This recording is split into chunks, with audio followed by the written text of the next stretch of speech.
Hi guys, my name is Bruce Belfield. I'm the owner and head instructor of Fort Lauderdale Jiu-Jitsu, and I wanted to make just a quick video today shedding light on some information that's been coming out regarding youth sports, youth scholarships to go to college for sport activities, and to just give some parents some information. The parents that bring the kids here, I try to arm them with all of the most latest research that comes out. And I also wanted to put this out to just our community around here so parents can have the most up-to-date information. First, let's start off with the phenomenon that's been going around about youth travel sports. And for those of you who don't already know, youth travel sports is a phenomenon where children at a very early age are specializing in just one activity. They're required to practice sometimes 3 or 4 days a week, and then on the weekends they're playing multiple games, traveling often a far distance, and usually even if they practice 3 or 4 days a week, the parents are often paying for private coaching. So for instance, in the sport of baseball, they might have a private hitting coach or a private pitching coach. And the children are basically treated like little mini professionals. It's basically their job. They can only play one activity. And this is a phenomenon happening in all the sports: gymnastics, baseball, soccer, football, you name it, swimming. There's this attitude out there invading this youth sports world. So I wanted to share a little information about that.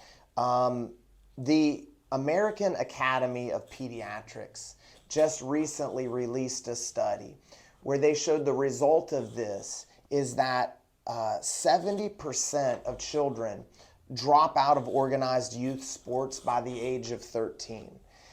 That to me is a terrible finding, because what that means is by the time a child is just turning into a teenager, the vast majority are rejecting any kind of sports or athletics at all.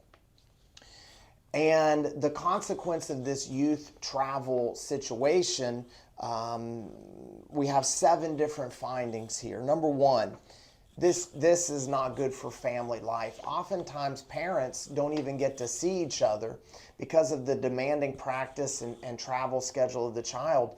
The parent, one parent will drive a child to this practice, another parent will drive a child to another practice, and it's really not good for family life, that demand on the children and the parents' time.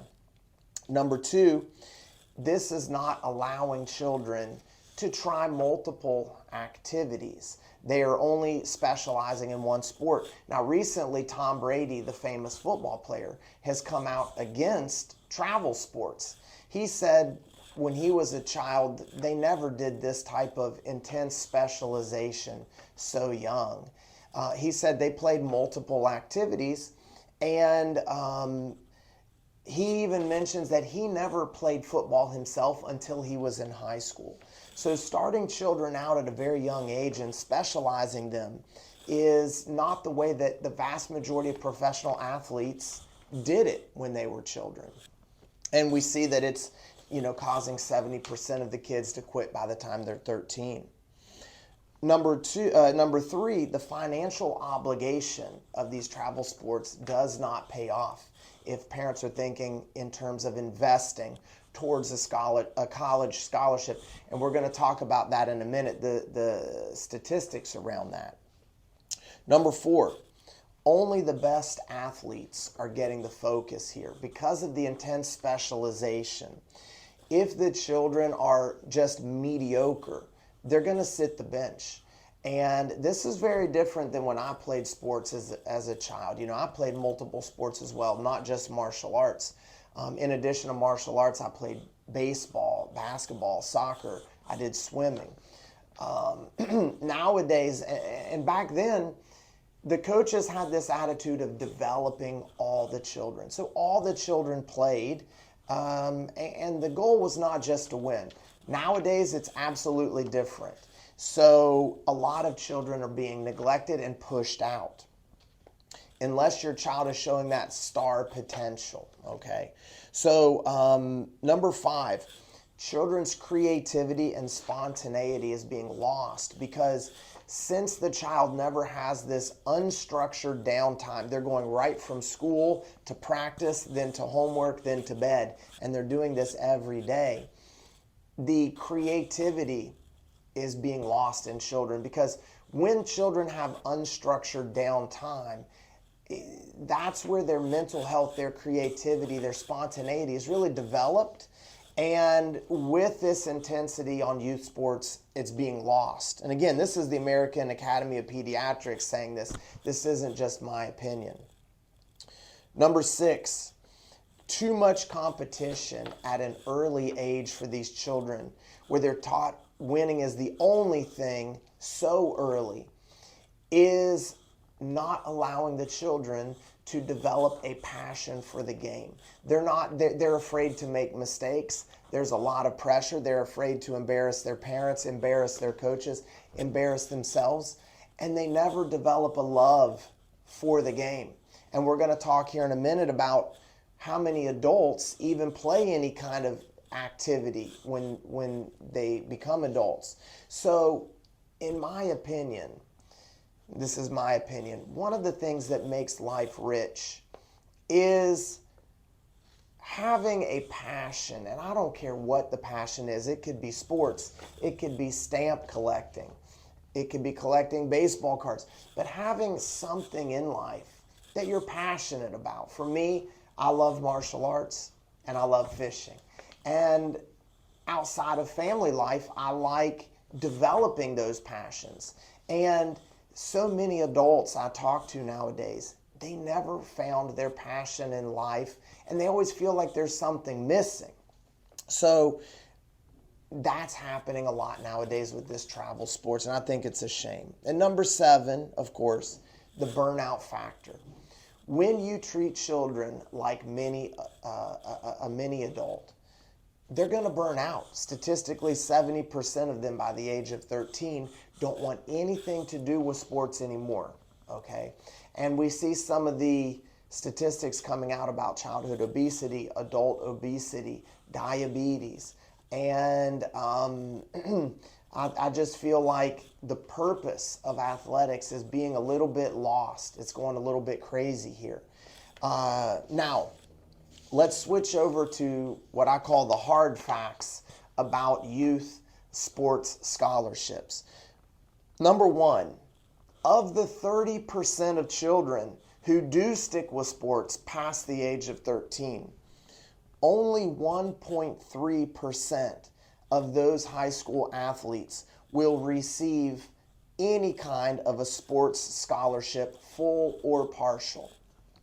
Now, according to the NCAA, the average value of these scholarships is $5,000. That's the average value of any college sports scholarship. Now, when we talk about this travel phenomenon not paying off as an investment, that's what we're talking about. All of these sports leagues, the equipment, the private coaching, the best you can hope for on average is a $5,000 partial college scholarship. It's not much. Number 3, surveys show that 1 in 4 parents hope their child will receive a sports scholarship. So what you see is a lot of parents hold out this hope for a sports scholarship, despite the facts that the odds and the statistics are overwhelmingly against that. Okay, now here's something that bothers me.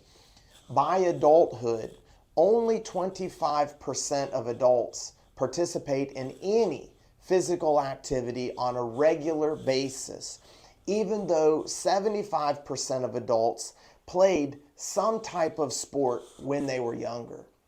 So again, very few adults have any kind of passion to drive them to participate in any kind of a physical activity on a regular basis. And what we see is that those that do participate in a physical activity, the majority of it is going to the gym. So just kind of doing an exercise routine, but not really having a passion for developing a skill. Okay. Now, of those 25% of adults that do something physical, the statistics go way down when you reach the age of 40, or also for women. Okay. So, what's my recommendation here? My recommendation is follow what the doctors, the studies are showing, that children need to experience a vast majority of activities. They shouldn't be treated as a professional athlete so young. They need some unstructured downtime, and they need to be allowed to develop a passion, to find their passion, so that they can have so they can have an activity like martial arts that they can practice for a lifetime. You know, martial arts is one of those activities that, you know, we have youth classes, but we also have a thriving adult class. And we have students up into their 70s and 80s still participating. You know, Elio Gracie himself, who is our most recent Grand Master of Jiu-Jitsu, lived until he was 95. And up until very soon before he passed away, he was on the mats teaching lessons and sharing his art, and lived a very healthy life. You know, didn't have to take medications, didn't have to have a wheelchair or a walker, but had a sharp mind, a sharp body. But even if it's not martial arts, children should have a passion that they develop, that they can take into lifetime. It shouldn't be something that they have to leave behind. And children should have some unstructured downtime. Days where they don't do any kind of organized activity whatsoever, even from their parents, even taking them to the trampoline park or something. But literally days where kids just either play by themselves with their Legos, or they play with other children and they create their own games and their own rules, and they use their imagination. It's very important for their mental health. And that's why here at Fort Lauderdale Jiu-Jitsu, we'll never demand more than 2 days a week from a child in order to work towards becoming a black belt someday.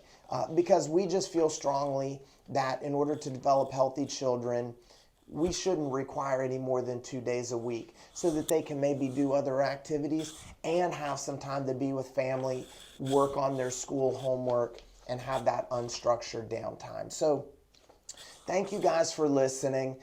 It's definitely my passion, creating strong and healthy youth, strong and healthy adults, and to share with everybody the most recent information coming out regarding youth and adults. So thank you. If you like the video, please click the like and subscribe, and I look forward in the future to sharing more content with you. Thank you guys very much.